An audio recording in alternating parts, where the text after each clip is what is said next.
Yeah, hi there. This is tuxocho.com again. Welcome on my video channel. Today we want to talk a little bit about the beta version from Luminar in the version 1.2.8.0. And I mentioned already it's a beta version and should be published around August 5th. I mark this video as advertising because due to the fact that I got the license from Skillum, but I wouldn't accept such an agreement if they would have influence on what I say and what I post on here on YouTube and of course on my blog. So let's take a look on the beta version from Luminar 1.2.8. Okay, I started here Luminar, which is now called Luminar alone and not Luminar Neo. That's a change in the name. And if we take a look here on Luminar About, you can see that is version 1.28.0, which is beta status so far. So there might be some little changes before the final release of this product. Okay. The first thing we notice maybe is that the UI here is a little bit more arranged according to that the image is in focus or mainly in focus during your workflow. You got here all the photos, what you got to read in albums and so forth.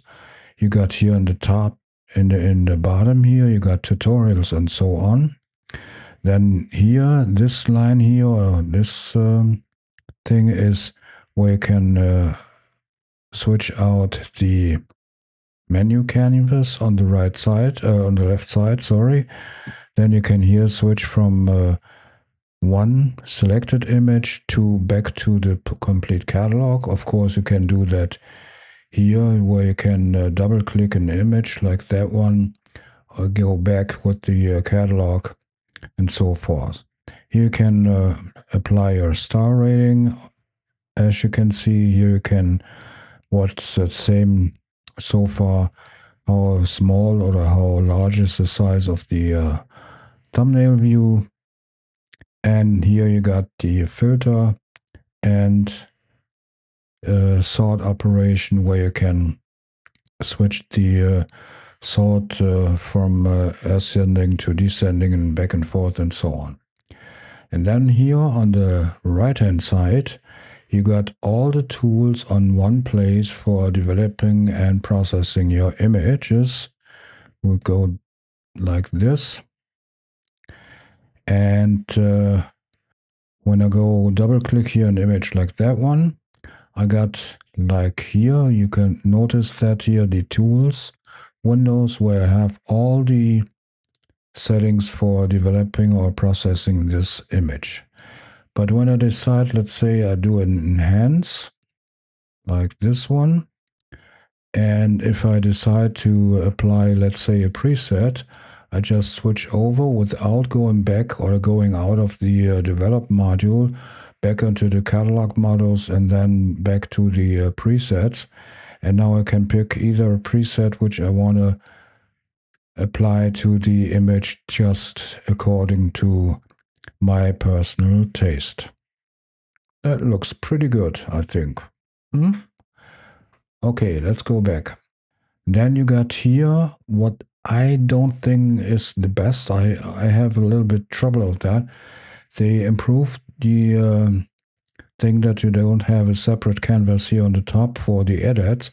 They moved it right here to this side where you can see all edits you applied to the image here in one canvas here. That is pretty good, but I still have a little bit of trouble if I go here, let's say I go to develop and just lower the exposure a little bit, the highlights, and open up the shadows, and maybe I do a little bit of saturation to this one. Then I had to hear the edits, but only for that module, like here for the regular develop module, and not for another module, let's say for enhance and so on.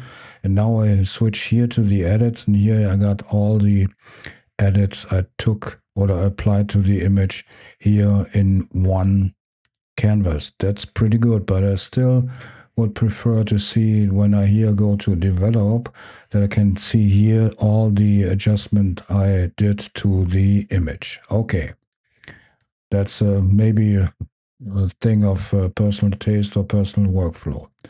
And then here you got the info, that is the of course the metadata info, and here you got in one place all the extra models you got installed, like here in my case upscale, merge tools for HDR merge, and focus stacking, and so on and so forth. That's pretty cool that Skillum rearranged that. That is a pretty big improvement, I think.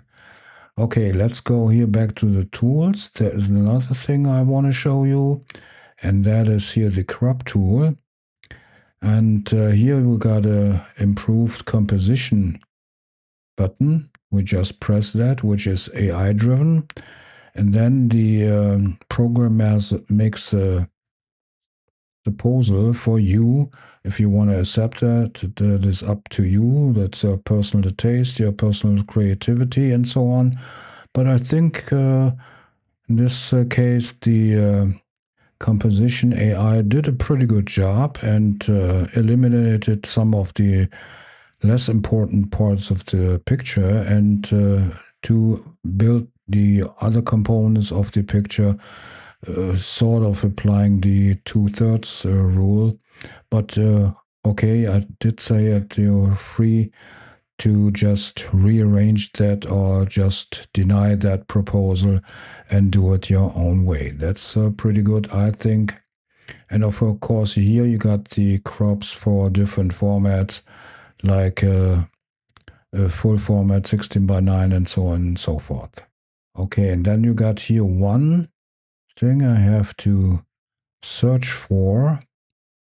That is here atmosphere. Maybe we'll take another picture, like let's say, for example, that one. And then we go to atmosphere. And here you might as well play around with the improved fog tool. But of course, the base image has to fit to that one. Here you can see, yeah, it's a little bit, makes the impression of a foggy thing, but that is, I think the image was taken in bright sunlight, so that is not that good at all. But for an image where it fits to, or where fog is a good idea, that might be a good improvement overall. As you could see, the UI interface got improved, I think. Oh, by the way, what I didn't mention is that you got a printer setup or a printer option here implemented in Luminar, because I don't have a use for that, but I think you can print out your images right away from Luminar and don't have to use another program. The interface update, I think, is pretty successful, with the exception of the one point where you get you see the edits. I still find that displaying the edits I made or image processing I made would be better in the edit page and the section where I did the image processing. And if you find this update in Luminar as an image processing app really useful, you might think about ordering the app, and I placed a link here in the description with the 10% code, so you get the whole app 10% cheaper, and you would help the channel a little bit.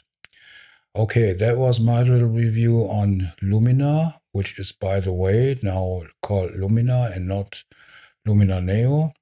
That's a update thing, I guess.